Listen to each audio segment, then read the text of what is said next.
Chegou o momento de falar da série The Wilds aqui no canal, série adolescente da Amazon Prime Video, que tem uma pegada meio Lost com O Segredo da Cabana, repleta de personagens femininas fortes de diversas origens e personalidades. E claro, né, se eu tô falando aqui no canal é porque também tem representatividade LGBTQIA+.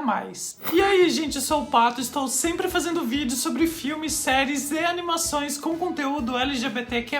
Se você gosta desse tipo de vídeo, se inscreve aqui no canal e ativa o sininho para receber notificação sempre que eu postar um vídeo novo. The Wilds conta a história de um grupo de garotas que estava indo para um retiro de capacitação de jovens mulheres no Havaí, o Amanhecer de Eva, quando o avião particular que as levava acaba caindo no oceano perto de uma ilha deserta. Longe dos pais, de garotos e de tecnologia, elas precisam se unir para sobreviver. Cada episódio a gente se aprofunda mais em uma das garotas através dos eventos que acontecem na ilha e de flashbacks que mostram como era a vida delas antes do acidente. Um elenco bem diversificado, com personagens negros, indígenas, LGBTs. A série aborda temas muito relevantes como feminismo, os efeitos da masculinidade tóxica, homofobia, religião, pressão social. No painel da Amazon da CCXP Worlds, a criadora da série, Sarah Straker, falou que entre as principais influências da série estão a série Lost, que é a referência mais óbvia, o filme Náufrago e o livro Senhor das Moscas, de William Golding, que foca num grupo de garotos presos numa ilha tentando autogoverná-la. Mas a Sarah disse que a ideia veio mesmo depois de uma desilusão amorosa que ela sofreu há alguns anos. Os altos e baixos, as mudanças de humor, a intensidade da dor eram incríveis. Isso me fez lembrar o quanto adolescentes têm as emoções à flor da pele. Eu queria explorar isso e queria celebrar a intensidade de emoções desse período. Então, pra mim, era um casamento natural juntar a adolescência com uma ilha deserta, porque ambos são circunstâncias extremas e intensas. Como eu disse, a cada episódio vamos conhecendo melhor cada uma das personagens e o passado delas vai revelando alguns segredos e, em alguns casos, uma conexão com o motivo delas estarem nessa ilha. Além disso, a gente tem cena delas também após elas terem sido resgatadas, quando elas estão dando depoimentos sobre os dias que elas viveram na ilha. E agora, para me aprofundar nas personagens e nessas 3 linhas temporais, eu vou ter que entrar nos spoilers, então quem ainda não assistiu a série continua por conta e risco. Isso porque a cada episódio, a cada novo flashback, a gente tem uma revelação nova, a gente tem uma nova descoberta, então qualquer informação é spoiler. E acho que a primeira e mais chocante revelação é que elas não estão na ilha por acaso. O acidente do avião foi todo encenado e elas estão nessa ilha repleta de câmeras que estão acompanhando todas as ações delas 24 horas por dia. É tipo um reality show, mas não é em rede nacional. Tudo isso faz parte de um experimento conduzido pela Gretchen Klein, uma acadêmica que pretende provar que as mulheres são capazes de construir uma comunidade melhor que a patriarcal em que vivemos. Durante o painel da CCXP, a atriz que faz a Gretchen até falou como a sua personagem caminha, por uma linha tênue de acreditar no ideal que parece justo e não medir consequências para chegar lá. A Gretchen quer provar que as mulheres são melhores modelos femininos de liderança e cooperação que os homens e que elas podem trabalhar juntas para resolver os maiores problemas que a gente enfrenta. No entanto, a forma que ela está conduzindo o experimento é extremamente antiético, já que as garotas não concordaram, nem sabiam que elas estavam fazendo parte de um experimento. As famílias delas também foram enganadas, achando que estavam mandando elas para outro tipo de lugar, além de todos os traumas mentais e emocionais que elas estão desenvolvendo por estarem se defendendo numa ilha sozinhas. Ao todo, são 9 garotas que caíram na ilha e já no primeiro episódio esse número cai para 8. A Jeanette morre por conta de uma hemorragia que a gente imagina no início ser por causa da queda do avião, mas no decorrer da série a gente entende que não foi bem assim. E a Jeanette era uma infiltrada para ajudar a Gretchen com o experimento. Nem adolescente ela era e nem Jeanette era seu nome real. No flashback dela a gente vê que ela é a favor da pesquisa, mas por conta de uma experiência traumática que ela teve e vendo que as garotas estão tão desprotegidas quanto ela já esteve, teve, a Jeanette começa a discordar do experimento e por conta de um descuido acaba se acidentando. Ela até poderia abandonar o experimento naquele momento e ir para algum médico, né, se cuidar, se tratar e provavelmente ela estaria viva, mas preferiu seguir com as garotas para que assim ela pudesse cuidar delas. E infelizmente ela acabou não resistindo, pediu desculpas mesmo sem dizer o motivo e morreu. Mesmo com a morte da Jeanette, a Gretchen decide continuar com o experimento e é quando a gente descobre que no meio das garotas tem outra infiltrada. Então a gente passa a temporada inteira tentando adivinhar qual dessas garotas é infiltrada e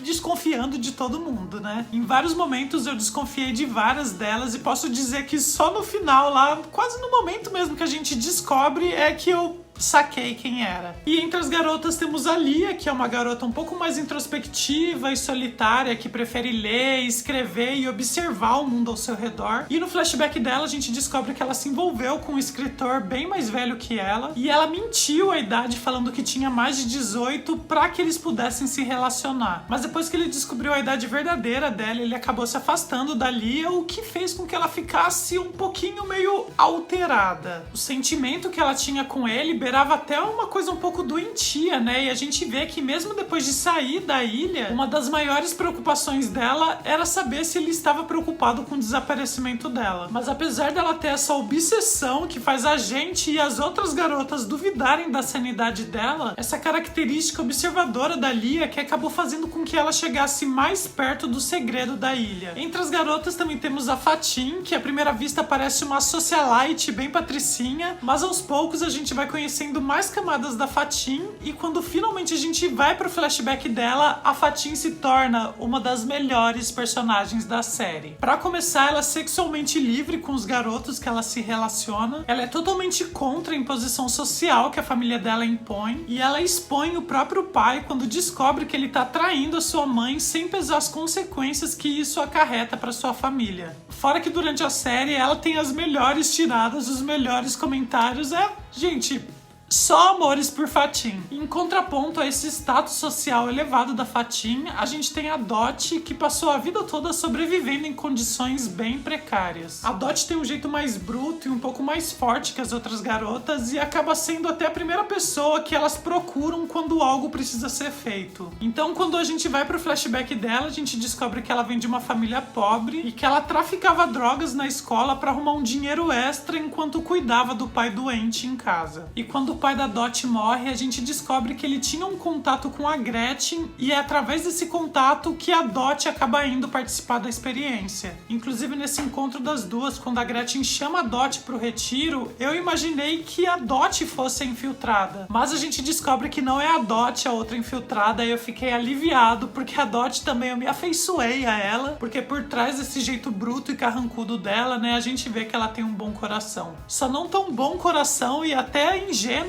né, quanto a Marta. A Marta é amante dos animais e possui uma profunda conexão com a sua herança indígena. Além dela fazer parte de um grupo de dança típica, a gente vê toda a conexão dela com os elementos que envolvem a cultura. Mas essa natureza doce e otimista da Marta, que vê o melhor nas pessoas, fez com que ela tivesse se recusado a depor contra um fisioterapeuta que assediou sexualmente outras pacientes. Durante os dias que vão se passando na ilha, quando a fome vai apertando e vão aumentando os desafios, a Marta acaba saindo da sua zona de conforto e mata um animal que ela tinha afeição para alimentar as outras garotas. Antes da ilha, a Marta já conhecia e era a melhor amiga da Toni. A Toni também tem ascendência indígena e é assumidamente lésbica. Durante a temporada a gente vê que a Toni tem pavio curto e se sente constantemente atacada, mesmo que nem sempre isso esteja acontecendo. No flashback a gente vê que ela teve um relacionamento com uma garota chamada Regan. O relacionamento das duas era muito fofo, né? E a gente vê como a Marta ajudou no início para que as duas ficassem juntas. Achei muito legal nesse ponto a sexualidade da Toni não ser uma questão, né? A relação dela com a Marta é como de duas amigas que estão simplesmente tentando bancar o cupido uma pra outra. O problema da Toni, na verdade, tá ligado à personalidade dela. Num dia que a Toni tá com a namorada e ela sofre um ataque homofóbico, ao invés de recuar, a Toni ataca e por descuido acaba machucando a Regan. A Regan acaba então terminando terminando o relacionamento dela com a Toni por conta da personalidade explosiva dela. E como a Toni reage a isso? Ela tenta salvar o relacionamento? Não. Ela vai lá e destrói o carro da menina. Ai, gente. E a Toni carrega essa personalidade forte até a ilha, o que acaba sendo motivo de muitas brigas e um desentendimento entre ela e a Marta. A Marta fala que ela não pode explodir sempre, que ela tem que aprender a recuar em algumas situações. E uma das explosões da Toni, e essa até com motivo, acontece com a Shelby, uma garota cristã que mostra o desconforto por conta de uns comentários lésbicos da Toni. Eu amei essa cena porque nesse caso a Toni não foi a única que apontou a reação da Shelby como errada. Todas as 7 garotas apontaram o erro da Shelby e isso foi bem significativo num grupo tão diverso. E quando a gente conhece um pouco mais da Shelby, a gente entende que esses comentários homofóbicos dela vêm por causa de uma negação dela própria. No flashback a gente vê que a Shelby foi vencedora de um concurso de beleza e que ela faz parte de uma família religiosa e super conservadora do Texas. E tentando manter essa postura, né, essa imagem de garota perfeita, se encaixando nos moldes que a sociedade impõe, a Shelby esconde seu verdadeiro eu e seu interesse por garotas. A Shelby tinha uma melhor amiga, também cristã, chamada Becca. A proximidade das duas faz com que a Becca confesse que quando ela tinha 13 anos, ela tinha um crush pelo seu meio-irmão de 19 e ele, se aproveitando da situação, tinha alguns encontros sexuais com ela que a gente pode considerar como estupro. É interessante como a série aborda isso de diferentes formas, né? Porque teve a Lia, né, que mentiu a idade para se relacionar com um cara mais velho. A gente teve a Jeanette, que foi abusada no momento que ela estava praticamente inconsciente. E tem a Becca, cujo cara mais velho se aproveitou da vulnerabilidade e da inocência dela. No caso da Becca, ela e a Shelby resolveram se vingar pichando o carro do meio-irmão dela. Não foi assim uma grande vingança, né? O certo seria elas denunciarem ele, mas foi o que elas encontraram que elas puderam fazer naquele momento. Então a Becca e a Shelby vão ficando cada vez mais próximas e num momento de intimidade das duas, a Shelby dá um beijo na Becca. A Becca recebeu aquilo como surpresa e depois acabou contando para os pais dela com medo que a Shelby contasse antes. Então a Shelby vai tirar a satisfação com a Becca e acaba despejando um monte de desaforos para a amiga, inclusive culpando-a pelo assédio que ela sofreu. É muito delicada essa questão toda com a Becca porque ela passou por várias situações em que ela se culpou por estar fazendo algo que ela considerava errado. E ela não foi culpada pelo que o meio-irmão dela fez com ela quando ela era criança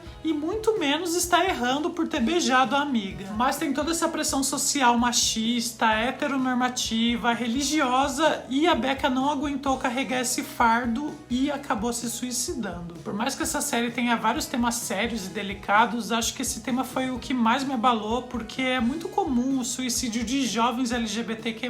A gente ouve várias histórias de pessoas que fazem isso por se considerarem errados, por acharem que estão quebrados e que de alguma forma a única solução é a morte. E não é, o suicídio jamais deve ser a solução. E se tem alguém assistindo esse vídeo que por acaso esteja passando por algo parecido, com algum tipo de pensamento assim, procura um amigo, procura alguém de confiança ou liga no número 188, que é o Centro de Valorização da Vida, com profissionais treinados para conversarem com você. E a Shelby, obviamente, ficou muito abalada com a notícia e aqui é bom apontar uma outra questão dela, que são os dentes. Parece estranho eu querer relacionar a sexualidade da Shelby com os dentes dela, mas tem um motivo. A Shelby não tem alguns dentes da boca e ela usa uma prótese para esconder essa imperfeição. Ela até insiste para que os pais paguem o implante definitivo, mas eles querem que ela tenha idade suficiente para isso, já que até entre os 18 e 21 anos a gente ainda está crescendo e pode ter alguma complicação. No entanto, depois dos pais descobrirem que ela beijou a Becca e de ter todo esse climão,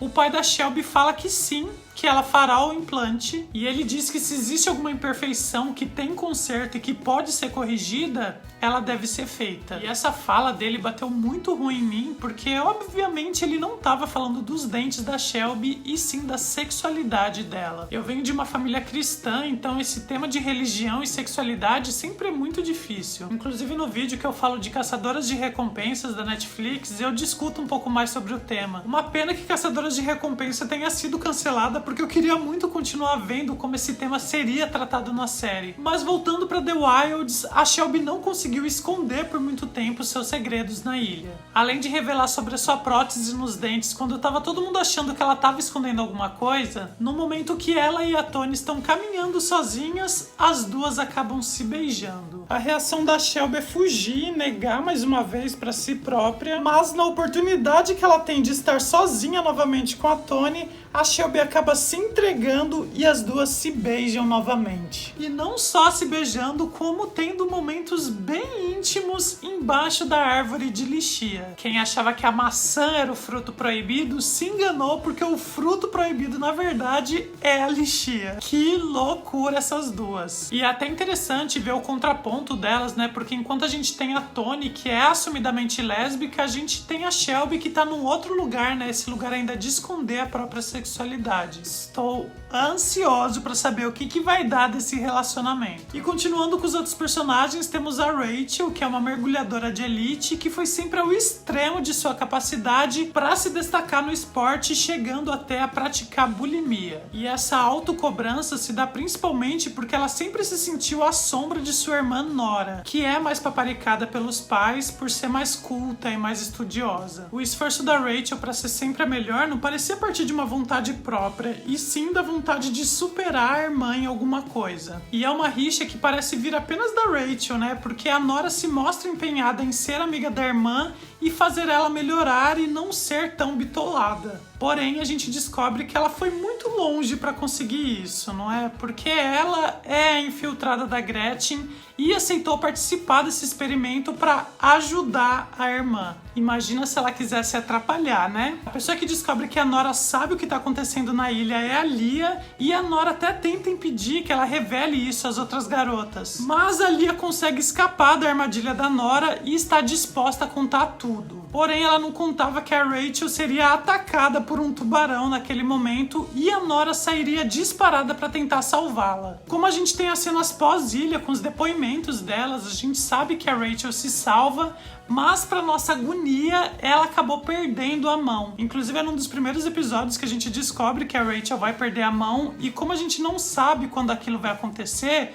qualquer coisinha que a Rachel fazia, eu já ficava desesperada e falava, é agora! Ela não podia tocar um negócio que eu achava que ela ia perder a mão. Mas se por um lado a gente vê a Rachel no pós-ilha, a gente não vê a Nora. Então fica em aberto se ela sobreviveu ou não àquele ataque do tubarão. A gente também não chegou no momento em que elas são resgatadas da ilha, mas pra mão da Rachel já está cicatrizada. Passou um bom tempo, né, daquele momento da ilha até aquele momento do depoimento. Vale lembrar que tanto o depoimento quanto o resgate delas também é fake e também faz parte do experimento da Gretchen. Ainda falta a gente descobrir também em que momento e por qual motivo a Shelby ficou careca, né? A gente vê que ela cortou só um pouquinho, mas não chegou a raspar. E como vai prosseguir o relacionamento dela com a Tony. Mas o principal gancho da temporada, que também foi descoberto pela Lia, é sobre o outro projeto chamado Crepúsculo de Adão, que é numa ilha acontecendo as mesmas coisas que elas, mas só com garotos. Eu particularmente espero que a série não pare de focar nas garotas pra começar a focar nos garotos, né? Porque pra mim o maior acerto da série é justamente esse protagonismo feminino. Inclusive a Amazon já confirmou uma segunda temporada de The Wilds, e se vocês quiserem eu posso até fazer um outro vídeo falando sobre as possibilidades de uma segunda temporada, né? Teorias e outras pontas soltas, né? Porque eu sei que tem muita coisa ainda que pode ser falado sobre essa série. Tem mais o que dizer? Talvez tenha mais o que dizer, né? Digam aí nos comentários se vocês querem que eu fale mais sobre essa série.